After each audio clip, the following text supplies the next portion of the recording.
Kalau kita mengacu kepada Perda Kota Bandar Lampung nomor 4 tahun 2021 tentang rencana tata ruang wilayah Kota Bandar Lampung, itu hanya sekitar 4,5% total RTH Kota Bandar Lampung, di mana seharusnya total RTH publik itu minimal 20%. Persoalan RTH dan persoalan lingkungan ini tidak pernah menjadi konsen utama dari pemerintah Kota Bandar Lampung, sehingga keberadaan RTH yang seharusnya itu bisa dilindungi oleh pemerintah, bisa dilakukan pembatasan atau bisa dibuatkan regulasi khusus, tapi ternyata pemerintah sendiri yang memberikan keleluasaan, memberikan legalisasi untuk alih fungsi lahan terhadap keberadaan ruang terbuka hijau. Nah, ini kan perkara persoalan mau atau tidak mau. Seharusnya DPRD Kota Bandar Lampung juga bertanggung jawab. Kalau di debat Cawapres kemarin 11/100, kayaknya saya kasih 7/100 deh gitu ya.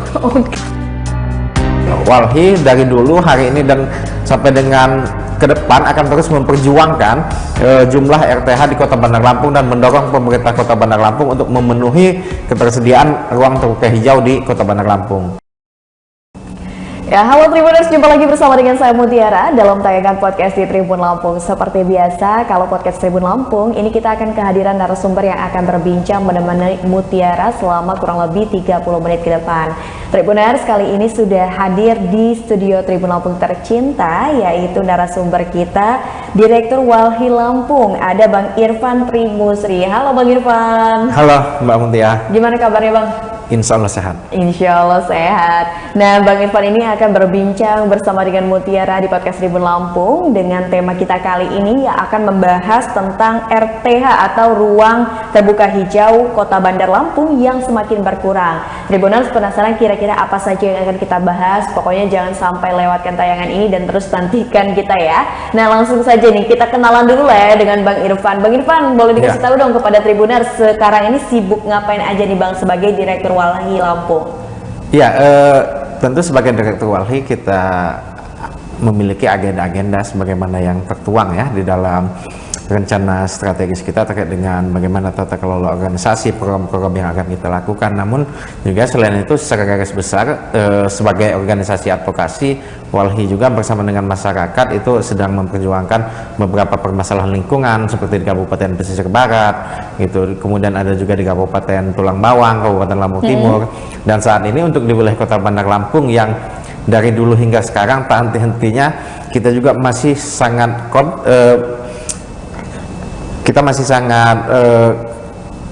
intens, kita masih sangat konsen di dalam memonitoring bagaimana pengelolaan lingkungan hidup di Kota Bandar Lampung, mulai dari isu persampahan, kemudian isu wilayah pesisir, sampai kepada isu ruang terbuka hijau dan tata ruang wilayah Kota Bandar Lampung. Kota Bandar Lampung. Nah, kalau boleh tahu nih, Bang Irfan ini sudah berapa lama sih Bang bekerja di Walhi ini Bang?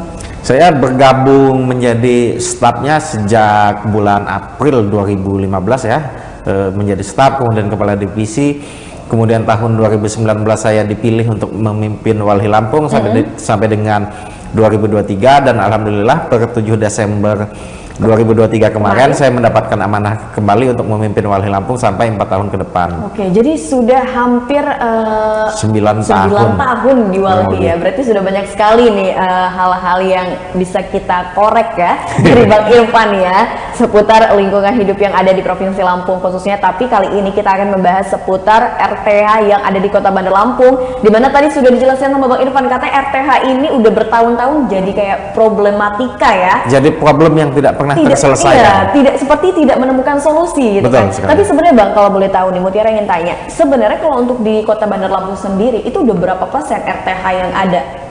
Ya kan, kalau klaim Pemkot Bandar Lampung 10 tahun yang lalu ya, 10 tahun yang lalu pemerintah Kota Bandar Lampung itu mengklaim total RTH yang tersisa di Kota Bandar Lampung sekitar 11,08%. Kemudian di tahun 2020 kita coba lakukan kajian terkait dengan ketersediaan RTH Kota Bandar Lampung, ternyata tidak full di angka 11,08 itu, tetapi berada di angka sekitar 9,5%. Dan kemudian hari ini kalau kita mengacu kepada Perda Kota Bandar Lampung nomor 4 tahun 2021 tentang rencana tata ruang wilayah Kota Bandar Lampung, itu hanya sekitar 4,5% total RTH Kota Bandar Lampung, di mana seharusnya total RTH publik itu minimal 20%. Jadi masih jauh dari angka minimal yang sudah ditetapkan oleh undang-undang kita gitu Ya, ya? jauh panggang dari api.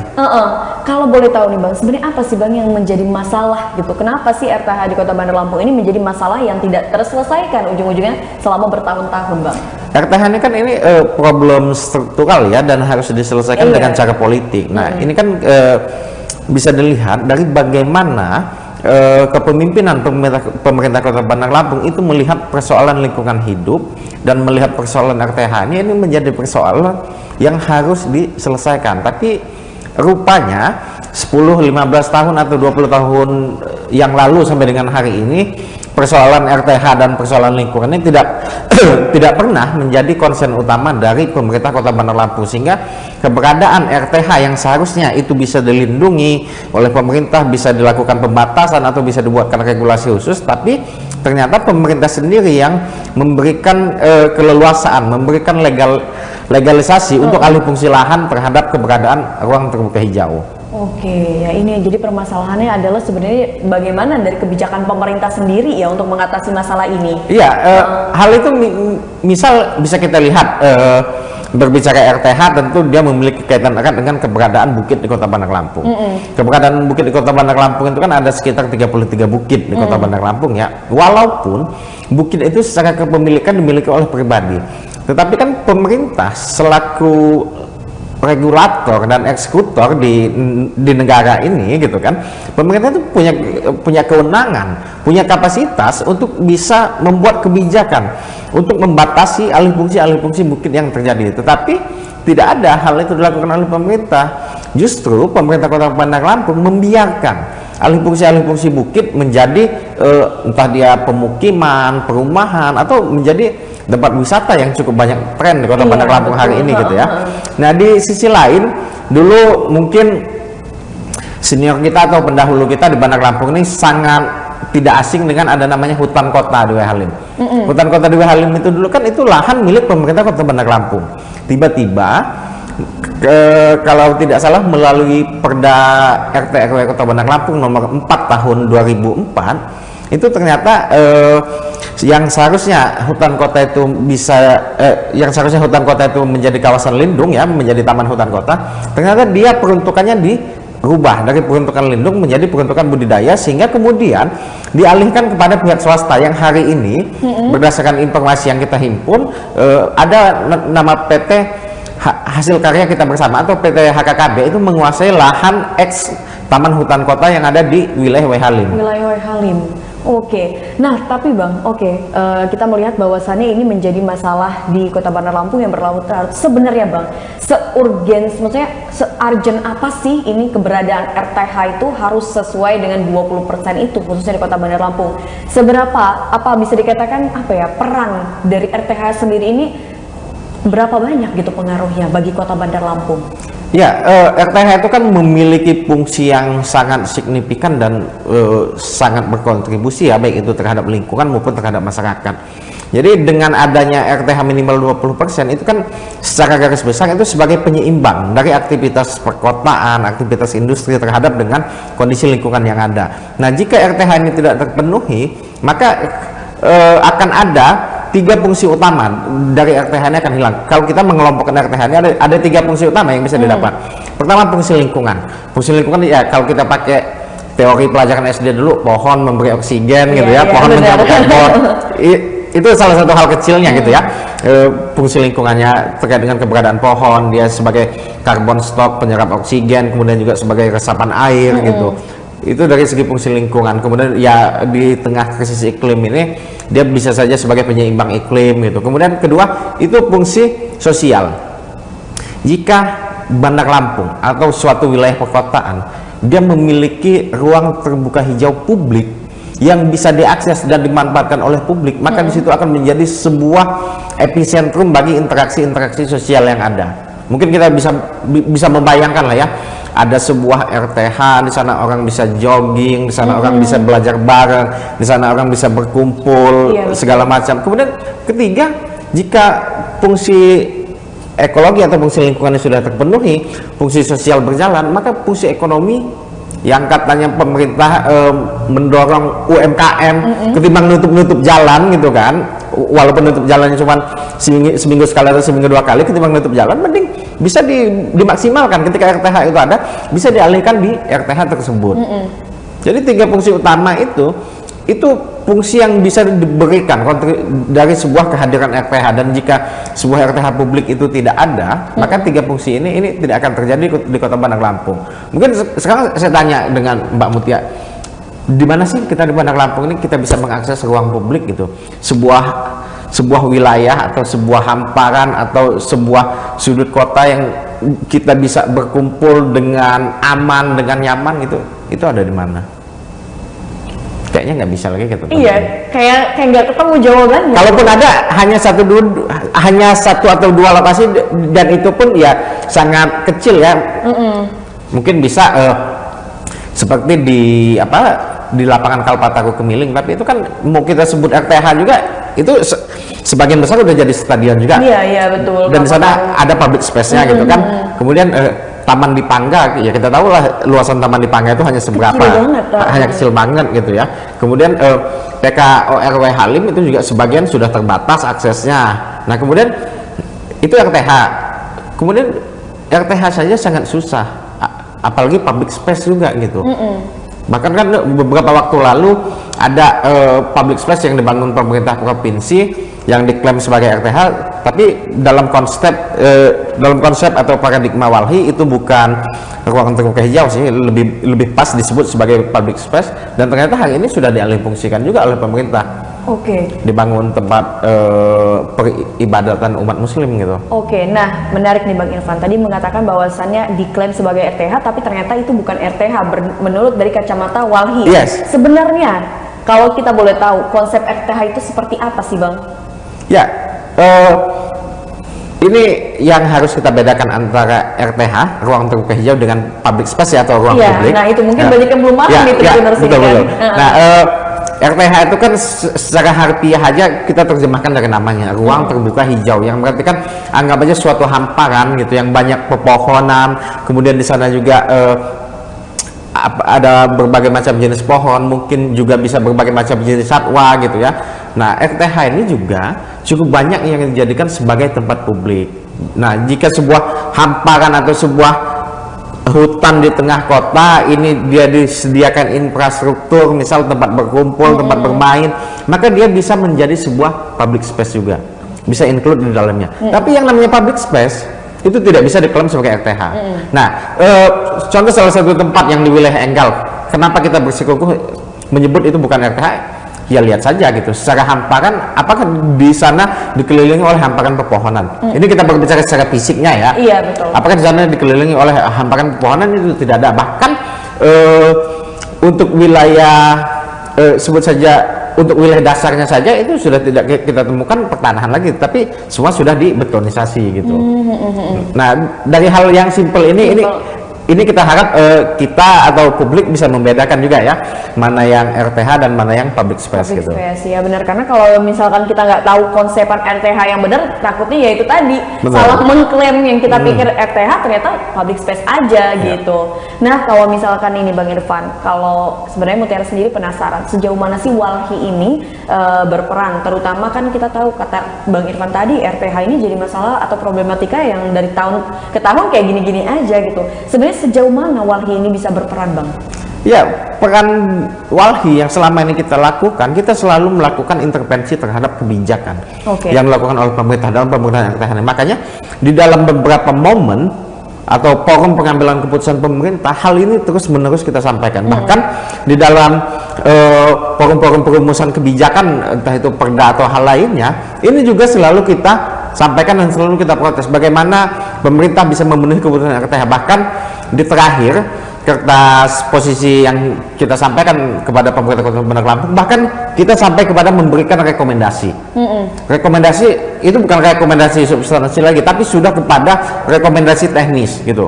Apa-apa saja yang harus dilakukan oleh pemerintah. Nah ini kan perkara persoalan mau atau tidak mau. Nah kemudian selain itu seharusnya DPRD Kota Bandar Lampung juga bertanggung jawab terhadap pemenuhan RTH yang hanya 4,5% nih. Saya sangat ingat bagaimana misal revisi RT RW Kota Bandar Lampung yang disahkan melalui Perda 4 2021 itu dibahas sangat secepat kilat. Kami diundang konsultasi publik sekitar bulan Oktober tahun 2021, tapi ternyata di bulan Desember itu sudah disahkan, sudah ketok palu. Jadi apa yang menjadi masukan di dalam konsultasi publik itu tidak diakomodir juga baik oleh pemerintah, dalam hal ini pemerintah Kota Bandar Lampung, maupun oleh DPRD Kota Bandar Lampung. Jadi di waktu itu juga ketika kita sudah mendapat informasi itu bahwa itu akan disahkan, kita menyampaikan kertas posisi kita, pandangan kita terhadap rencana tata ruang wilayah Kota Bandar Lampung yang disahkan melalui Perda nomor 4 tahun 2021 itu. Oke, jadi memang masalahnya serumit itu ya Bang? Iya. Ternyata. Jadi bukan hanya pemerintah Kota Bandar Lampung ya, tetapi DPRD Kota Bandar Lampung juga harus bertanggung jawab terhadap keberadaan RTH yang hari ini hanya 4,5%. 4,5% gitu. Tapi sebenarnya kalau misalkan kita melihat dari luasan wilayah Kota Bandar Lampung ya Bang, dan juga kita melihat sekarang nih wilayah Kota Bandar Lampung sendiri sebenarnya memungkinkan ya untuk keberadaan RTH ini bisa ditingkatkan kan Bang? Sangat memungkinkan. Jadi strategi yang kita rekomendasikan pertama itu pemerintah Kota Bandar Lampung bisa menginventarisasi di mana saja aset tanah yang dimiliki oleh pemerintah Kota Bandar Lampung, dan itu bisa dikembangkan menjadi sebuah RTH. Kemudian kedua, mengacu kepada RTH yang lama, RT RW yang lama. Di RT RW yang lama itu kan disebutkan bahwa setiap usaha atau kegiatan itu wajib menyediakan RTH minimal 30%. Tapi apa secara faktual, TKPRD atau BKPRD Kota Bandar Lampung itu tidak pernah memberikan rekomendasi 30% tuh. Bahkan rekomendasi yang diberikan hanya 10, 15 atau bahkan di bawah 10%. Oke. Jadi memang udah Walhi ini udah banyak memberikan solusi ya kepada pemerintah, tapi balik lagi ternyata apa ya, solusi yang disampaikan itu tuh belum terakomodir gitu kan. Sampai sejauh ini belum ada implementasinya ya. Betul sekali. Seperti itu. Jadi yang ini ternyata Bandar Lampung sedangkan sepertinya udah urgensi banget sih RTH ini nih, bahaya, iya kan? Nah Bang Irfan, tadi kan kita sudah ngobrol banyak ya tentang RTH yang di Kota Bandar Lampung. Bang, sebenarnya dampak paling besar apa sih Bang yang bisa dirasakan ya langsung oleh masyarakat kalau keberadaan RTH ini semakin lama ini semakin berkurang Bang? Iya, dampak-dampak langsung yang bisa dirasakan masyarakat terkait dengan minimnya RTH ini kan, sebagaimana tadi sudah sempat saya singgung, dia sebagai penyeimbang lingkungan. Jadi kalau total emisi yang ada di wilayah kita, total emisi dan polusi itu jauh lebih tinggi ketimbang kemampuan lingkungan kita untuk menyerap emisi dan polusi tersebut, tentunya kan ini kan akan berdampak buruk terhadap kesehatan manusia. Ya sebagaimana kita ketahui ada cukup beragam ya penyakit-penyakit yang bisa ditimbulkan oleh tingginya angka polusi dan tingginya angka emisi. Kemudian di sisi lain ini juga berbicara terkait dengan serapan dan ketersediaan air tanah di wilayah perkotaan. Dan di sisi lain ini akan berdampak terhadap bencana kering ketika musim kemarau dan akan terjadi potensi kebanjiran ketika musim hujan tiba. Apalagi Indonesia ya 2 musim itu sekarang ini lagi parah banget sih menurut aku, kayak kemarau bener-bener banyak yang seperti betul sekali di Indonesia selama 5 tahun terakhir ini catatan kita itu dari total semua kejadian bencana itu bencana hidrometeorologi yang disebabkan oleh faktor cuaca dan iklim. Baik itu berupa puting beliung, banjir, keringan, tanah longsor, dan itu bencana yang mayoritas terjadi di Indonesia. Iya, dan itu kayak di Lampung ya. Termasuk di Lampung dan di wilayah Kota Bandar Lampung. Beberapa jam dengan intensitas yang cukup lebat itu akhirnya banjir di Kota Bandar Lampung. Itu ternyata salah satu dampaknya nih Tribuners. Tapi sejauh ini Bang, menurut Wali sendiri, apakah masyarakat Lampung ini udah sadar gitu terhadap adanya, kita harus peduli loh dengan lingkungan ini? Nah, sejauh mana kalau untuk Wali sendiri menilai kesadaran masyarakat Lampung, kepedulian masyarakat Lampung akan lingkungan hidup di Kota Bandar Lampung? Iya, kalau kita berbicara kesadaran masyarakat, tentunya kan kesadaran masyarakat ini semakin hari semakin terus terbangun gitu ya. Tetapi kan terbangunnya kesadaran masyarakat saja tidak cukup jika tidak ada komitmen atau kebijakan yang difasilitasi atau dibangun oleh pemerintah. Misal hal yang paling simpel, hari ini pemerintah tidak membolehkan masyarakat membuang sampah atau menumpukan sampah di pinggir jalan. Lah, emang di semua titik kelurahan Kota Bandar Lampung ini sudah ada TPS-nya. Nah, ini kan logika yang harus dipahami secara komprehensif gitu. Jangan pemerintah melarang masyarakat untuk menumpuk sampahnya di trotoar jalan, tetapi pemerintah sendiri yang seharusnya bertanggung jawab terhadap pengelolaan sampah, dia tidak menyediakan infrastruktur persampahan sampai ke tingkat tapak. Nah, seharusnya ya pemerintah itu pertama harus melakukan dulu semua yang menjadi kewajiban pemerintah dalam pemenuhan hak atas lingkungan hidup yang sehat. Karena kan hak atas lingkungan hidup ini bagian dari hak asasi yang memang harus dihormati, harus dilindungi dan harus dipenuhi oleh pemerintah. Betul sekali. Kalau misalkan lingkungan hidup kita tercemar ya, terus juga jelek, kualitas manusianya juga kesehatannya jadi menurun. Kualitas manusia akan menurun. Iya, betul sekali. Jadi dampaknya sebenarnya ini untuk dampak jangka panjang luar biasa sekali gitu kan, terkait dengan SDM lagi, balik lagi ya. Balik lagi itu ke SDM lagi. Nah tapi Bang, sejauh ini ya, kalau untuk Walhi sendiri, selain upaya untuk memberikan solusi dan juga memberikan saran kepada pemerintah dan mendesak pemerintah, terutama pemerintah Kota Bandar Lampung dan juga DPRD Kota Bandar Lampung ini untuk peduli terkait dengan RTH yang ada di Kota Bandar Lampung, apalagi yang biasanya Walhi ini lakukan untuk mengupayakan supaya RTH kita ini bisa dikatakan meningkat lah setiap tahunnya, mungkin dengan persentase yang tidak langsung signifikan banyak gitu Bang. Iya, terkait dengan isu RTH ini tentu selain mendukung pemerintah, kita juga menggalang kekuatan dari kawan-kawan yang lainnya ya, baik itu melalui diskusi, baik itu melalui sharing atau berbagi pengalaman, berbagi cerita dengan baik itu kawan-kawan NGO, kemudian kawan-kawan mahasiswa maupun kelompok pecinta alam, bagaimana kita menyatukan persepsi untuk bisa bersama-sama menyuarakan persoalan RTH ini, ruang terbuka hijau ini, untuk menjadi persoalan yang harus dikedepankan oleh pemerintah. Karena pemerintah Kota Bandar Lampung 10 tahun ke belakang ini saya lihat tidak menjadikan lingkungan hidup dalam panglima dalam pembangunan. Nah, lingkungan hidup ini kan seharusnya dijadikan panglima dalam pembangunan, tetapi ini tidak. Justru ada cukup banyak aktivitas-aktivitas atau kebijakan yang dilakukan oleh pemerintah itu bertentangan dengan persoalan lingkungan hidup ini.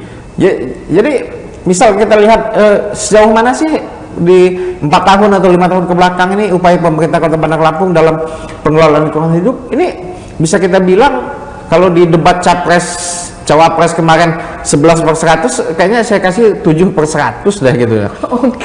Ya, di awal dulu pemerintah Kota Bandar Lampung kayaknya di tahun pertama kepemimpinan ini ya, itu kan ada gerbek sungai, kalau saya tidak salah ada gerbek sungai, dan ternyata kan seperti yang kita sampaikan bahwa masalah sungai ini tidak cukup hanya dengan dikeruk, dinormalisasi, tapi berbicara sungai untuk meminimalisir banjir ini ada banyak persoalan lain juga yang saling berkaitan, seperti drainase dan persampahan. Kita sampaikan, tapi pemerintah tetap ngotot hanya normalisasi sungai, dan itu juga kayaknya entah nyampe setahun entah nggak berjalan, dan hari ini sudah hilang. Di sisi lain, apalagi gitu kebijakan terkait dengan lingkungan itu tidak ada, justru pembiaran ini terus dilakukan. Bagaimana misal hari ini kondisi kualitas sungai di Kota Bandar Lampung yang semakin hari semakin memprihatinkan, kemudian kedua bagaimana bukan minim sih, ini sudah mencapai di level kritis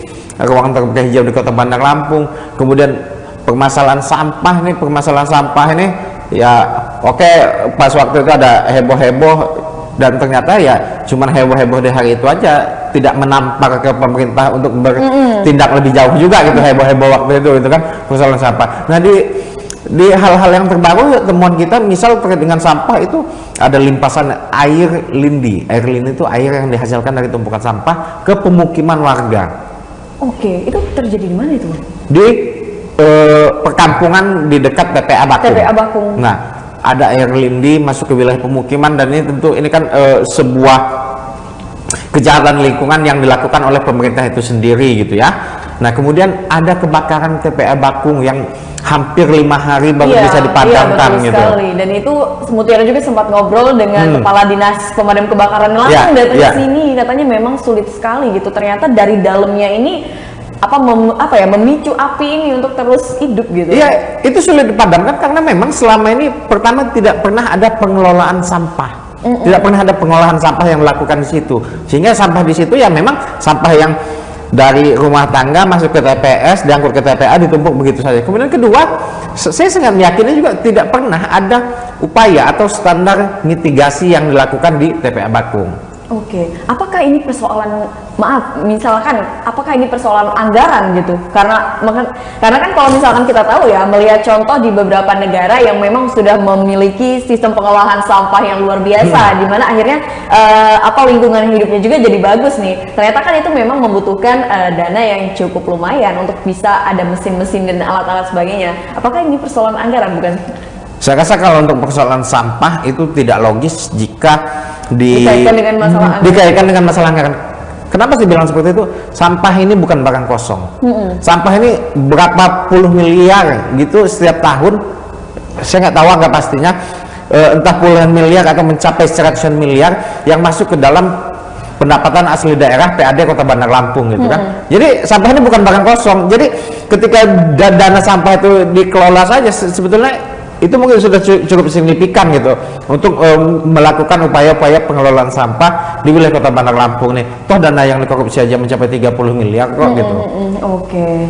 Ya itu tadi kan, karena kalau misalkan itu masyarakat juga ternyata banyak yang belum paham. Mungkin saya sendiri nih ya, Bang, selaku masyarakat yang saat ini berdomisili di Kota Bandar Lampung ya nggak tahu gitu kan. Tapi kalau di Kota Bandar Lampung sendiri ini boleh sebutin nggak, Bang, RTH yang ada di Kota Bandar Lampung sekarang itu apa saja, Bang, yang memang layak untuk dikatakan emang RTH gitu? Yang diklaim oleh pemerintah hari ini kan sebagai RTH itu sempadan sungai yang sudah cukup sedikit gitu ya, sempadan jalan dan median jalan, kemudian pemakaman, TPU, lapangan bola. Kan memang secara peraturan perundang-undangan itu kan dia untuk klaim RTH itu bisa diambil dari median jalan, bahu jalan, lapangan, pemakaman segala macam. Tapi yang memang RTH yang betul-betul RTH secara fisik 100%, saya agak kesulitan menjawab gitu ya. Itu ada di mana gitu. Apakah misal hari ini kalau kita berbicara bukit yang masih utuh 100% bukit itu kan hanya tersisa Bukit Banten dan Gunung Sulah gitu ya. Saya belum melakukan analisis lebih detail lagi terhadap RT RW yang baru. Apakah kedua bukit itu secara RT RW dia diklaim sebagai RTH atau masuk di zona lindung gitu kan? Kayaknya cuma itu deh. Kita mau bilangin hutan kota, kita udah nggak punya hutan kota lagi. Kemudian ya hanya sebatas itu gitu. Yang memang betul benar-benar RTH 100% tuh sangat-sangat sulit kita dapatkan atau kita temukan di Bandar Lampung. Maka kalau kita mau healing di Bandar Lampung ini, mungkin kita bisa mengeluarkan ekstra tenaga dikit untuk ke Gunung Betung. Iya, betul sekali. Nah, tapi Bang, ini kan Bang Irfan sudah lama sekali bekerja di Walhi, dan juga sekarang RTH ini menjadi kegelisahan tersendiri ya bagi Bang Irfan selaku direktur di Walhi dan juga para anggota stafnya Bang Irfan ini kan. Nah, Bang, apa sih Bang upaya yang tadi sudah disebutkan, beberapa upaya yang dilakukan oleh Walhi Lampung untuk bisa mendorong RTH di Lampung ini bisa meningkat. Tapi ini Bang, sebagai hasil akhir Bang, sebenarnya apa sih Bang yang ingin Abang sampaikan mewakili Walhi Lampung nih kepada pemerintah, khususnya pemerintah Kota Bandar Lampung terkait dengan keberadaan RTH di perkotaan Bandar Lampung ini? Ya, yang ingin kita sampaikan kepada pemerintah kan, pertama itu pemerintah harus menjadikan lingkungan hidup ini sebagai panglima dalam pembangunan. Jadi semua aspek dalam pembangunan itu jangan hanya mengedepankan aspek ekonomi semata gitu. Bisnis is bisnis gitu, tapi bagaimana lingkungan ini tetap harus terjaga dan adanya sebuah keberlanjutan gitu. Itu yang pertama. Kemudian yang kedua, pemerintah Kota Bandar Lampung harus segera melakukan inventarisasi terhadap permasalahan-permasalahan lingkungan yang terjadi di Kota Bandar Lampung. Kemudian yang ketiga, pemerintah Kota Bandar Lampung harus segera sadar diri ketimbang Kota Bandar Lampung ini akan kolab lebih dulu, karena memang persoalan-persoalan lingkungan yang terjadi di Kota Bandar Lampung ini akibat adanya pembiaran, dan bahkan bukan hanya pembiaran, ada yang memang permasalahan lingkungan ini ya dia terjadi karena direncanakan sendiri oleh pemerintah Kota Bandar Lampung, dan ini harus segera diselesaikan persoalan-persoalan ini. Jadi pemerintah Kota Bandar Lampung jangan selalu tutup mata, jangan selalu buang selah. Kan terkadang ada beberapa kebijakan atau persoalan yang saling lempar ya antara kota dengan provinsi gitu. Nah, ini menurut kita harus dihilangkan gitu.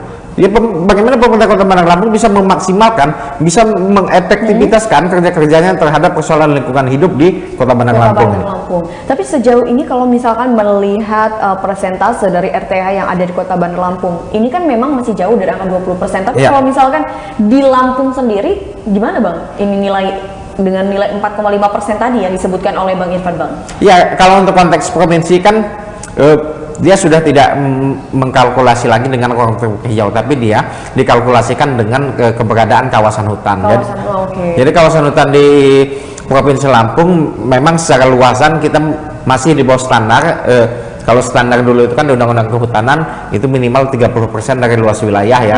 Tapi di Undang-Undang Cipta Kerja itu dihilangkan gitu ya. Di Undang-Undang Cipta Kerja. Tapi kita sebagai penggiat lingkungan tentu kita harus mempertahankan bagaimana minimal 30% kawasan hutan itu tetap berada di Provinsi Lampung. Nah, hari ini kondisinya di Provinsi Lampung total kawasan hutan kita itu ada sekitar 28,30% gitu. Dia belum mencapai angka 30%, tetapi gapnya tidak terlalu jauh. Tapi memang ada yang menjadi catatan terkait dengan kondisi atau kualitas dari kawasan hutan yang memang harus terus dilakukan upaya-upaya perbaikan oleh pemerintah, baik itu pemerintah provinsi maupun pemerintah pusat, terutama di kawasan-kawasan hutan produksi yang ada di Provinsi Lampung. Oke, jadi misalkan itu kalau untuk sejauh ini kalau Provinsi Lampung di angka 28%. 28% kurang lebihnya. Nah, Bang Irfan, ini kan kita sudah berada di penghujung podcast kita hari ini. Mungkin ada closing statement yang ingin Bang Irfan sampaikan nih, Bang? Ya, Tribuners di rumah. Kita berharap kita bisa selalu bersama-sama dengan masyarakat Kota Bandar Lampung untuk memperjuangkan keadilan, untuk memperjuangkan hak atas lingkungan hidup di Kota Bandar Lampung pada khususnya dan di Provinsi Lampung pada umumnya. Dan Walhi juga sangat selalu terbuka kepada semua masyarakat di Provinsi Lampung yang mengalami persoalan-persoalan lingkungan hidup untuk kita bekerja bersama-sama mendorong pemerintah untuk menyelesaikan persoalan lingkungan hidup yang terjadi di Provinsi Lampung. Dan untuk konteks RTH di Kota Bandar Lampung ini, Walhi dari dulu, hari ini dan sampai dengan ke depan akan terus memperjuangkan jumlah RTH di Kota Bandar Lampung dan mendorong pemerintah Kota Bandar Lampung untuk memenuhi ketersediaan ruang terbuka hijau di Kota Bandar Lampung. Oke, kita doakan semoga harapan dari Bang Irfan dan mewakili Walhi ini bisa terwujud segera ya Bang, karena memang ini dampaknya adalah untuk kita sendiri sebagai masyarakat, terkhusus untuk masyarakat Kota Bandar Lampung ataupun masyarakat Lampung. Nah, Bang Irfan, mungkin itu saja obrolan kita di podcast kita kali ini. Terima kasih banyak Bang Irfan atas ilmunya, wawasannya, dan juga ini banyak sekali saran-saran yang disampaikan oleh Bang Irfan untuk keberlangsungan ya Kota Bandar Lampung terutama. Nah, Tribuners, mungkin ini saja podcast kita pada hari ini. Bang Irfan, terima kasih banyak atas waktunya. Sampai jumpa di lain waktu dan sukses selalu Bang untuk berbagai kegiatannya, dan semoga lingkungan hidup yang ada di Kota Bandar Lampung dan juga Provinsi Lampung ini dari segi mutu semakin meningkat nih Bang tiap tahunnya ya. Amin. Amin. Nah, Tribuners, itu saja podcast kita kali ini bersama dengan Bang Irfan selaku Direktur Walhi dan juga saya Mutiara, dan sampai jumpa di podcast Tribun Lampung berikutnya.